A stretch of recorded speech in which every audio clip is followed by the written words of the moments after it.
नमस्कार, स्वागत है आपका सीबीआर झारखंड में। मैं हूं आपके साथ प्रीति नेगी। देश भर में कोरोना वायरस की दहशत के बीच भागलपुर में एक ही इलाके से आपको बता दें कि एक दिन में 3 लोगों की मौत से हड़कंप मच गया है। मरने वालों की उम्र 80, 70 और 50 साल थी। मामला भागलपुर के बबरगंज थाना क्षेत्र के वार्ड नंबर 51 का है।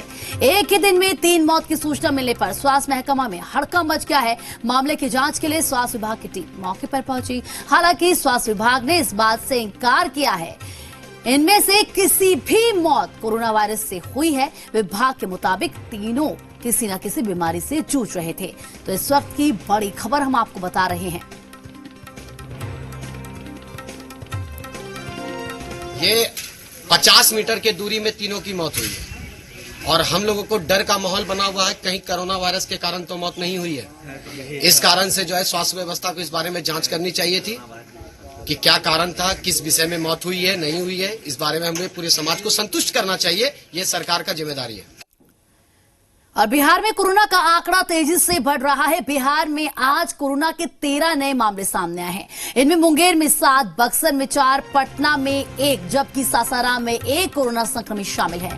सासाराम में कोरोना का पहला केस सामने आया है। 13 नए मामलों से आपको बता दें कि अब बिहार में कोरोना संक्रमितों की संख्या 126 पर पहुंच गई है। इसमें सीवान के 29, नालंदा के 28, मुंगेर के 27, बेगूसराय के 9, पटना के 8, बक्सर के 8, गया की अगर बात करें तो 5, गोपालगंज, नवादा के 3, आरा, सारण, लखीसराय, भागलपुर, वैशाली, सासाराम के 1 लोग शामिल है। कोरोना से बिहार में अब तक 2 मरीजों की मौत हुई है। एक शख्स वैशाली का रहने वाला था, जबकि एक मुंगेर का निवासी था।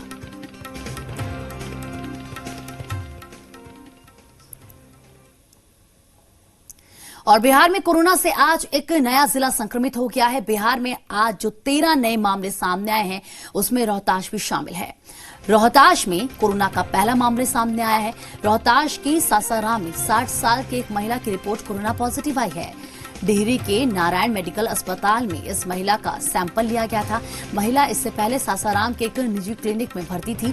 कोरोना वायरस की पुष्टि होने के बाद महिला के घर के आसपास के मोहल्ले को सील कर दिया गया है। उसके घर के 16 सदस्यों को क्वारंटीन किया गया है। महिला और उसके परिवार वालों की ट्रैवल हिस्ट्री भी खंगाली जा रही है। महिला के पति का सासाराम में ही सब्जी का कारोबार है। पूरे इलाके को सैनिटाइज करने का काम शुरू कर दिया गया है।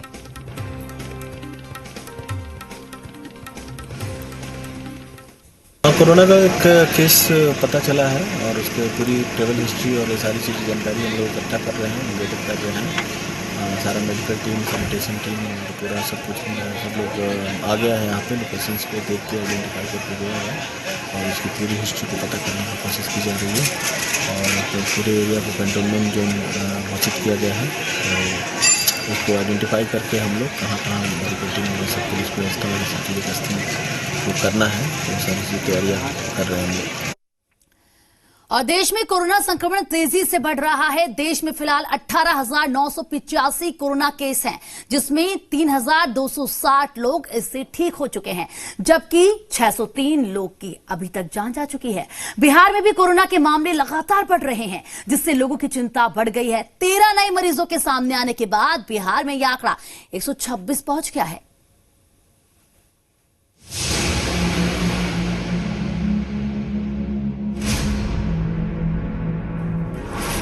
बिहार में कोविड-19 का संक्रमण बढ़ा। कोरोना का नया हॉटस्पॉट बना बिहार शरीफ। सूबे में डोर टू डोर स्क्रीनिंग के काम में तेजी। कोविड-19 का संक्रमण बिहार में तेजी से बढ़ रहा है, आंकड़े इसकी गवाही दे रहे हैं। बिहार में संक्रमित मरीजों का आंकड़ा 113 के पार पहुंच गया है। सोमवार को बिहार शरीफ में 17 कोरोना मरीज मिले।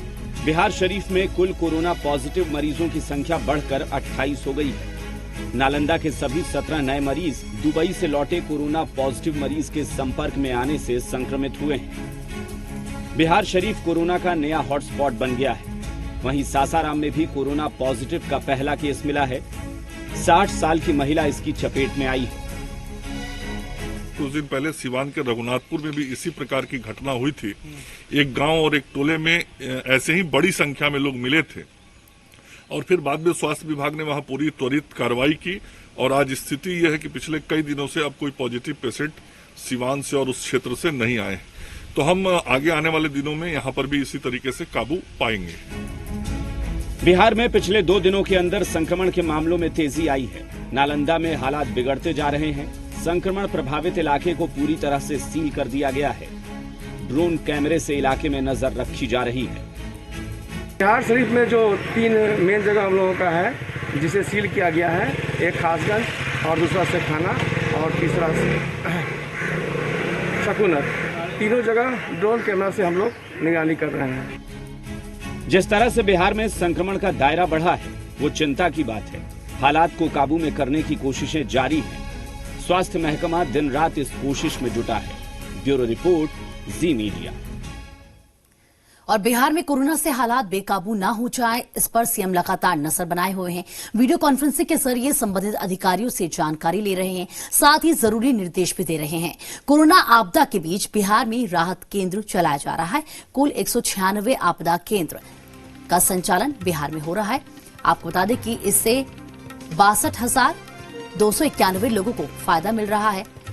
पंचायतों में 989 क्वारंटीन सेंटर और वर्तमान में अभी चल रहे हैं।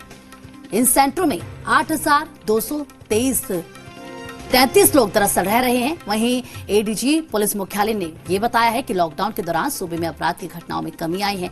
इस साल 1 अप्रैल से 15 अप्रैल के बीच हुए अपराध की तुलना अगर साल 2019 से की जाए तो 26% की कमी देखी जा रही है।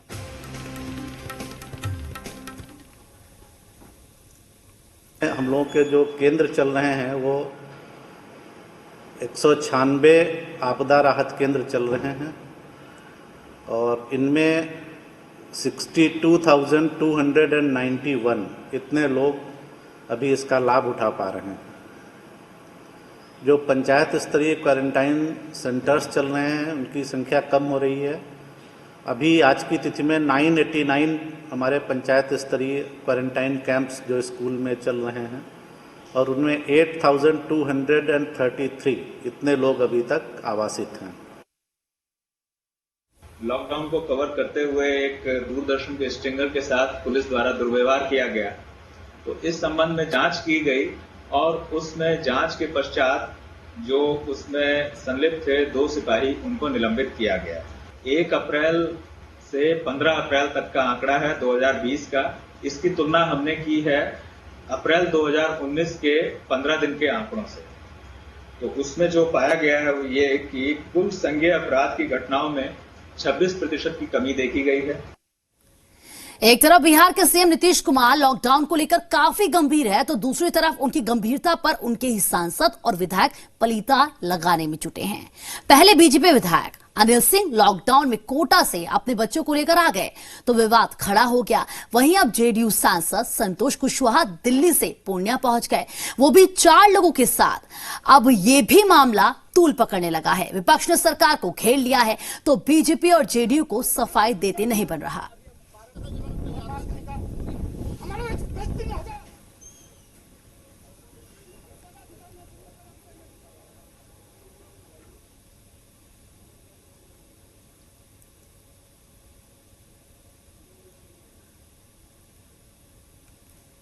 सीनियर पदाधिकारी, एग्रीकल्चर पदाधिकारी, हम पदाधिकारी यहाँ कहीं इंचार्ज हूँ।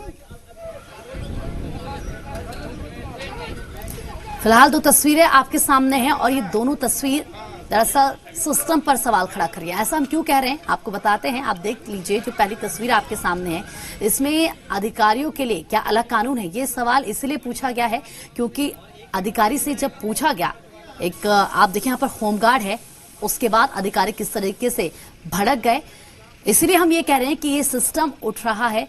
ये जो सवाल है सिस्टम पर उठ रहा है, ये सिस्टम जिस तरीके से सामने आया है, जी हाँ, पूरे देश में दरअसल लॉकडाउन लागू है और लॉकडाउन तोड़ने पर लोगों के खिलाफ कानूनी कार्रवाई भी की जा रही है, उन्हें सजा भी दी जा रही है। लेकिन ये 2 तस्वीरें देखने के बाद आप ये कहेंगे कि क्या ये कानून सिर्फ आम जनता के लिए है, सिर्फ आम जनता को लॉकडाउन का पालन करना है, अधिकारियों को नहीं करना है। पहली तस्वीर में एक अधिकारी ने लॉकडाउन का पालन करवाने पर एक जवान को उठक बैठक करने की सजा दी। वहीं आम जनता को लॉकडाउन के उल्लंघन पर सजा दी जा रही है और उन पर केस दर्ज किया जा रहा है।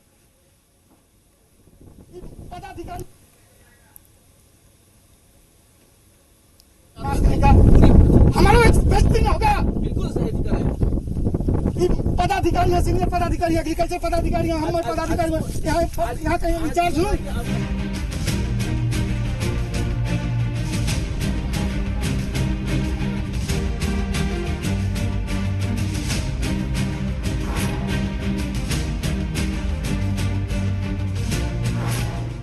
अररिया में अफसर की हनक देखिए। गाड़ी रोकने पर करवाई उठक बैठक। होमगार्ड जवान ने पैर छूकर मांगी माफी। ये तो सिस्टम है साहब। कुर्सी जितनी बड़ी होती है, हनक वैसी ही होती है। अररिया के इस होमगार्ड के जवान की क्या बिसात, जो जिला कृषि अधिकारी की गाड़ी को रोककर पास मांग ले, और जब ऐसी गुस्ताखी की तो सजा देखिए। हमको कृषि पदाधिकारी भी कहा और अपना भी पदाधिकारी जो कहता है तो सुनो क्या बोलता है। कितना बार उठक बैठक करने कहा आपको? हमको कहा 50 मरतबा करो। उठक बैठक करके हम हाथ भी जोड़ करके करके जहाँ जाना है, जो हमको ले आना है, चलिए हमारे साथ में जो भी है इंक्वायरी कर लीजिए, चलिए हमको थाना में ले चलिए। ये चुपचाप लोग वापस होकर के चला गया। देख करके मुझे बड़ा आश्चर्य लगा कि कितना संवेदनहीन है। उस वीडियो का जांच करवाइए और जांच करवा के इमीडिएट अगर इस तरह का काम किया है तो यह निंदनीय है और इमीडिएट उसको तुरंत उसको सस्पेंड करना चाहिए। जब ये वीडियो वायरल हुआ तो मामला तूल पकड़ने लगा, सवाल उठने लगे। कृषि मंत्री और डीजीपी ने मामले पर कार्रवाई का भरोसा दिया है।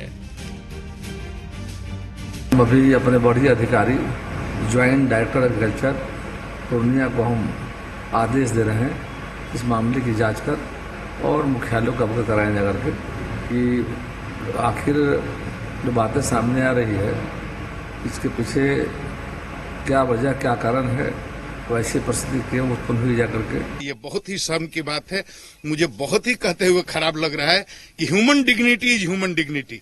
ये हमारा चौकीदार भी उतना इम्पोर्टेंट है, सिपाही भी उतना इम्पोर्टेंट है, उसकी भी उतनी ही इज्जत है जितनी किसी बड़े आईएएस और आईपीएस अधिकारी की है। तो आदमी के सम्मान के साथ समझौता नहीं करना चाहिए। तो जो मैंने मीडिया में पढ़ा है उससे लगता है कि ये बहुत ही शर्मनाक घटना हुई है। सरकार के संज्ञान में है, सरकार इस पर कार्रवाई करेगी। वहीं इस तस्वीर को लेकर सियासत भी खूब होने लगी। विपक्ष ने सरकार के खिलाफ मोर्चा खोल दिया। आरोपी अधिकारियों के खिलाफ सख्त कार्रवाई की मांग की जाने लगी।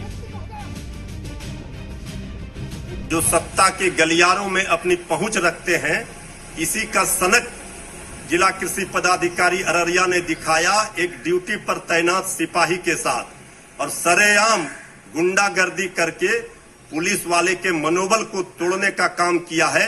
इस पर सरकार को अविलंब संज्ञान लेना चाहिए और कड़ी कार्रवाई करना चाहिए। पुलिस में भी अगर कोई साधारण कांस्टेबल है तो उसे आपका अधिकारी जो चाहे उसके साथ अपमानजनक व्यवहार कर सकता है।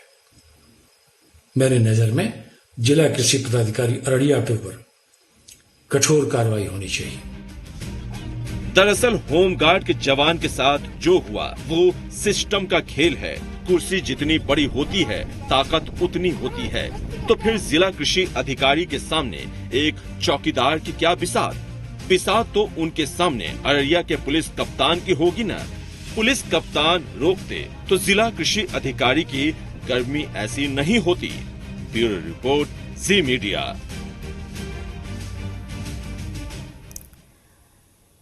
एक तरफ बिहार के सीएम नीतीश कुमार लॉकडाउन को लेकर काफी गंभीर है, तो दूसरी तरफ उनकी गंभीरता पर उनके ही सांसद और विधायक पलीता लगाने में जुटे हैं।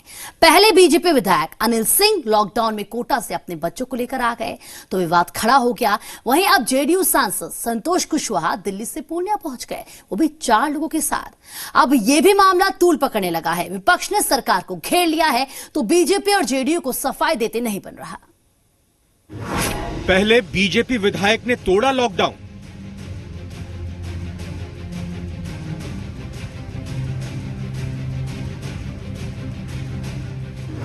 अब जेडीयू सांसद पर लगा उल्लंघन का आरोप।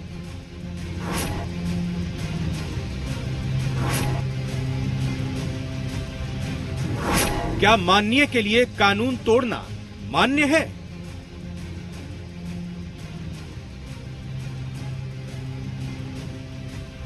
लगता तो यही है कि सिर्फ माननीय ही कानून के लिए मान्य है। आम जनता को तो कानून मालूम ही नहीं है। पहले बीजेपी विधायक अपने बच्चों को कोटा से ले आते हैं, अब जेडीयू सांसद संतोष कुशवाहा 4 लोगों के साथ दिल्ली से पूर्णिया पहुंच जाते हैं। उनके लिए तो लॉकडाउन है ही नहीं। लॉकडाउन को लेकर के राज्य सरकार ने पूरी तत्परता और मुस्तैदी के साथ दिशा निर्देशों के पालन का वातावरण बनाया। आम और खास के बीच में कोई फर्क यहाँ नहीं हुआ है। लॉकडाउन का पालन अगर कोई नहीं करता है और दूसरे प्रदेश से अपने प्रदेश में आता है, उसको निश्चित रूप से क्वारंटाइन में जाना चाहिए, उनको रखना चाहिए, उसकी जांच होनी चाहिए।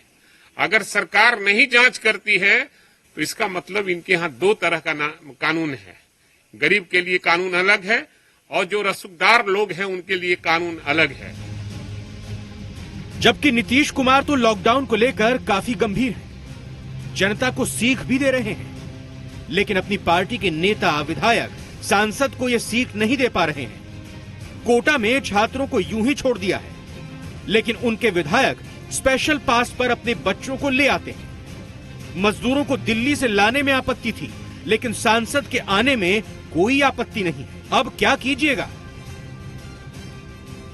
सांसद है, 18 लाख 20 लाख लोगों का प्रतिनिधित्व कर रहे हैं। अब कौन सा है? अभी तक तो थे लॉकडाउन में, मैं भी लगातार लॉकडाउन में ही फंसा हूं। तो कोई भी ऐसा इमरजेंसी आएगा तो सांसद को जाना पड़ेगा ना। जदयू का सांसद दिल्ली से पूर्णिया पहुंच जाता है और उसका कोई क्वारंटाइन नहीं होता। तो अगर रसूखदार लोग अपने गतिविधियों को लॉकडाउन के बावजूद चला रहे हैं सिर्फ इस वजह से कि वो बीजेपी और जदयू से जुड़े हैं, तो कहीं न कहीं आम लोगों के मन में कई तरह के सवाल खड़े होते हैं। अब देखिएगा जेडीयू सांसद के खिलाफ राज्य सरकार क्या एक्शन लेती है। संभव है जिस तरह से बीजेपी विधायक पर लगे आरोप के बीच नवादा से पास जारी करने वाले अधिकारी और अनिल सिंह के ड्राइवर पर गाज गिरी, वैसी ही कार्रवाई संतोष कुशवाहा के खिलाफ होगी। यानी माननीय के लिए सब मान्य है, बस आम लोगों के लिए मान्य नहीं। ब्यूरो रिपोर्ट, जी मीडिया। उप मुख्यमंत्री सुशील कुमार मोदी ने बताया कि कोरोना संकट के मद्देनजर मुख्यमंत्री वृद्धजन पेंशन योजना के लाभुकों के साथ सामाजिक सुरक्षा पेंशन योजना अंतर्गत राज्य के कुल 84.76 लाख वृद्ध, विधवा और दिव्यांग पेंशनधारियों को 3 महीने यानी कि मार्च, अप्रैल और मई की अग्रिम पेंशन राशि का भुगतान कर दिया गया है। जब ये लॉकडाउन प्रारंभ हुआ था तो राज्य सरकार ने ऐलान किया था कि हम 3 महीने का यानी मार्च, अप्रैल और मई, इस 3 महीने का अग्रिम हम भुगतान करेंगे। साधारणतः हम 3 महीने के बाद भुगतान किया करते थे, परंतु इस कोरोना संक्रमण को देखते हुए और मार्च, अप्रैल, मई महीने का अग्रिम भुगतान 84,76,000 लाभार्थियों को किया जा चुका है। तो बिहार समेत देश भर के डॉक्टर आंदोलन की राह पर हैं। डॉक्टरों पर हो रहे हमले और अमानवीय व्यवहार के खिलाफ डॉक्टर ने 22 और 23 अप्रैल को सांकेतिक प्रोटेस्ट करने का फैसला किया है।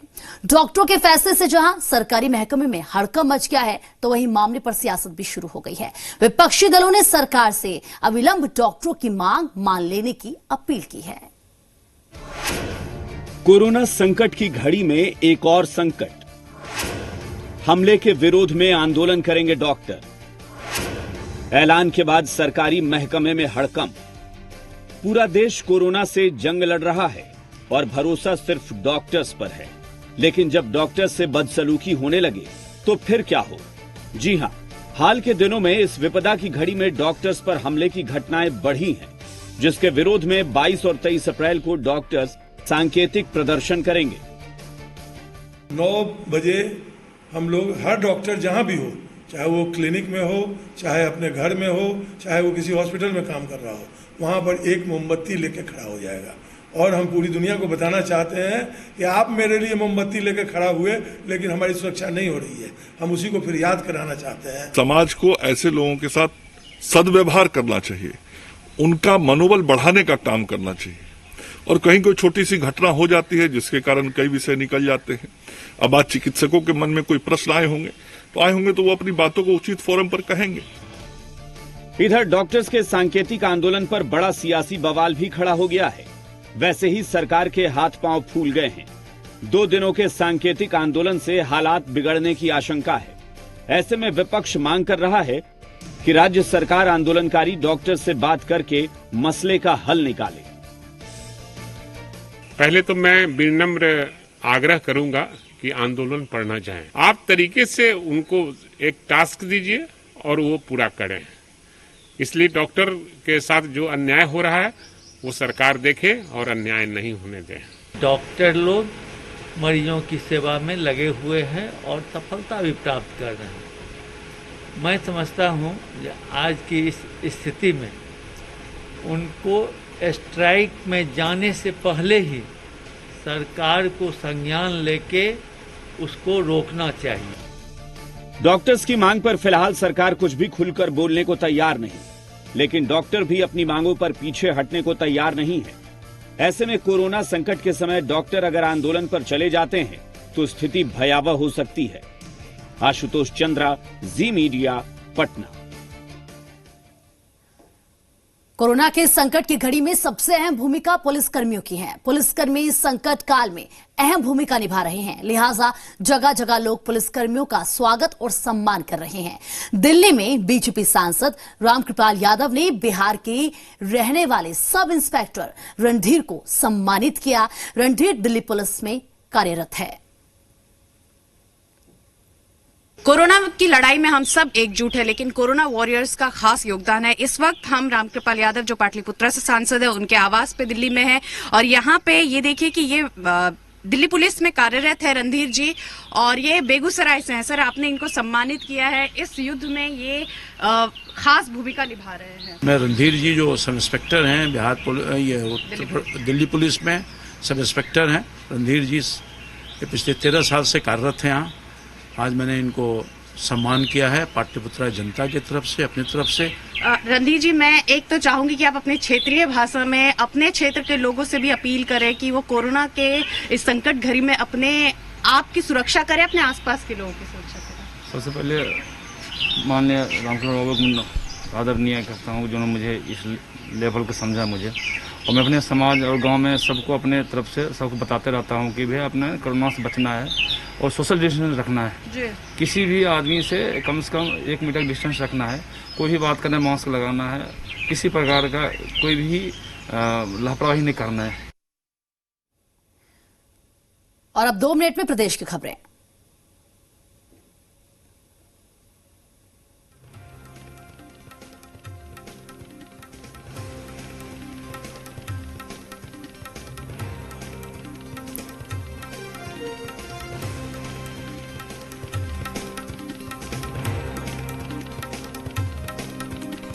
कोटा से बिहार वापस आने वाले बच्चों का नाम अब धीरे धीरे सामने आने लगा है। मुजफ्फरपुर के डीएम ने पूर्व वार्ड पार्षद के नाम पास जारी किया था, जिसके बाद पार्षद कोटा से अपनी बेटी को मुजफ्फरपुर ले आए। कोटा से पूर्व पार्षद की बेटी के आने के बाद आरजेडी नेता मृत्युंजय तिवारी ने सरकार पर निशाना साधा और कहा है कि बिहार के साधारण बच्चों के साथ अन्याय हो रहा है। कोरोना वायरस के संक्रमण से बचाव के लिए किशनगंज में खगड़िया के पास मौजूद बीएसएफ हेडक्वार्टर के कार्यालयों को सैनिटाइज किया गया। सुपौल के मलहनी में लॉकडाउन के दौरान लाभुकों ने सहरसा सुपौल मुख्य मार्ग को जाम कर दिया। लोगों का आरोप है कि डीलर सरकारी दरों से न केवल ज्यादा वसूल रहे हैं बल्कि 2 किलो अनाज कम दे रहे हैं। मधेपुरा के मोना सिनेमा हॉल में भीषण आग लग गई। बताया जा रहा है कि शॉर्ट सर्किट की वजह से आग लगी। और इसी के साथ बुलेटिन में फिलहाल इतना ही, लेकिन खबरों का सिलसिला लगातार जारी है।